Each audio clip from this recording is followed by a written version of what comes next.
you know, you'd never picture him to be a boxer because he was so soft-spoken, so sensitive, very family-oriented. He loved, you know, family, and he cared about his brothers and sisters very much.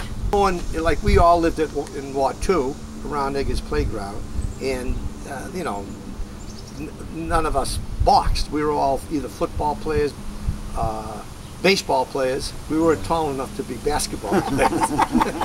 But you know, the fact that he did pick up boxing was unusual for the guys in those days.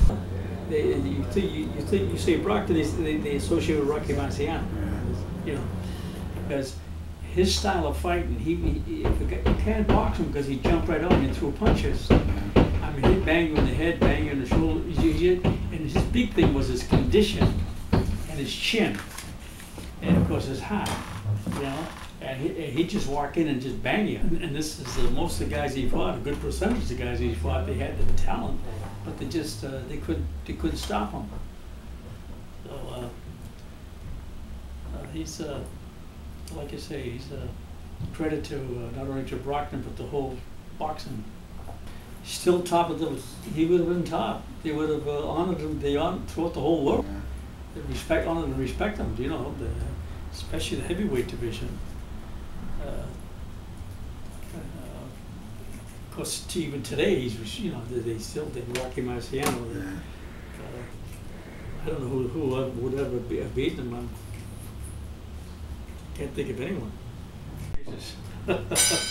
Well, he would have been a outstanding trainer because of his, in addition to all the talent that he had, you know, as far as his chin and all that, his condition would have been, because he ran miles and miles and miles. Started boxing in fact, I got it right out in the car. I should have brought it in. He started boxing, well, he won the championship in 1952, and he had been fighting for about 7 years, so 52 would bring it down to what, like 45? So if he was born in 23, you know, I thought he was like 22, 23 years old. Wouldn't that make sense? Yeah. 23 to 1923, 45? 23, 46, yeah. So mid-40s, 1940s. 1940. Yeah. I got, you know, I'm just out of curiosity, I'm going to look it up when I go in the car. But he never fought until he got to the Army? He boxed in the service, yeah, and he made the statement one time, it's pretty neat. In the Army, they said, you know, if you box and you win a fight, you get a weekend pass. Well, you know, blue-blooded American guy, he wants a weekend pass. So he boxed the first time and he won a knockout. And every week he was getting a pass. He said, this is great. So he kept boxing and he kept winning and getting passes.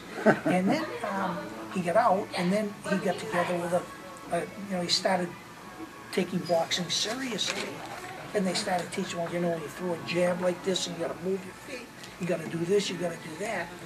And he made the statement sometime later. He said, you know, the more I learned about boxing, the more difficult it became. You know, when he first went in there and he was just throwing punches and knocking people out, but now they're going to teach you how to really fight, you know, how to really box. And it became, he said to him, it became more difficult. You know, my mom obviously was against it 100%, and as you know, every time he boxed, Mom would go to church and she would pray for Rocky and also for the person that he was boxing against, so that nobody would get hurt. And she didn't like him boxing, but my dad, of course, working in a shoe shop, he absolutely was behind him 100% and loved it. In fact, one of Rocky's greatest thrills, as he said personally, was after he beat Joe Louis. That was his biggest purse up to that time. The first thing he did was he went up to Dad, who was it was in World War I in the Marine Corps, came over from Italy, joined the Marine Corps, World War I broke out, got gas. I don't know how much you know about World War I, but they used to drop gas that you couldn't smell, couldn't taste, and he ended up dying from emphysema.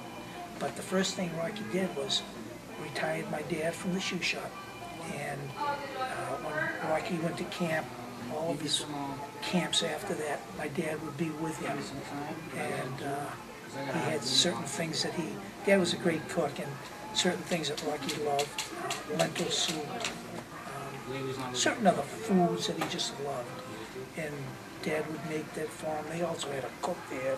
And Rocky gave up so many things in his life when he was at training camp. He was like a monk. Gave up Italian foods, gave up, women, and he just everything. No sex, and that's how they believed in that time. And, every once in a while he'd like to have a little taste of how life really is supposed to be. So Dad would cook him some lentil soup or whatever else he enjoyed. But he enjoyed having my dad with him, the Grosingers, and living the good life, yeah. When he was, did he have many amateur fights before he turned pro? I think he did. He had, I'm going to guess, maybe 15. He fought in the AAU championship, and a guy by the name of Coley Wallace beat him in a very, very disputed decision. Coley Wallace went on to play a part of Joe Louis in the Joe Louis movie. Oh, really? Yeah. And I guess it was a very, very controversial fight. And it was the semifinals to see who got into the not Olympic, but The Nationals? I think they called it AAU. Yeah. It was an amateur tournament. Yeah. Looking at Tyson, when he was Right. in his prime, and when he was, it wasn't the Mike Tyson who was biting people in the ears and stuff like that. Prior to that, when he would knock people out, and the way he knocked them out, that's what about being, when you saw Rocky fight, and you see some of these other guys fight, I don't watch too much of it, but when you happen to see, like when Rocky, like when he did that to Jersey Joe Walker, when he knew, when he landed the blow, that he knew this guy is in trouble, he was relentless, and he attacked until the guy had to go down.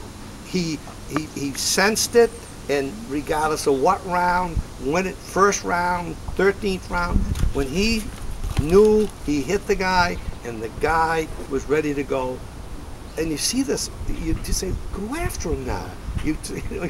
Go get the guy. He's there. He's waiting for you. And Rocky he knew.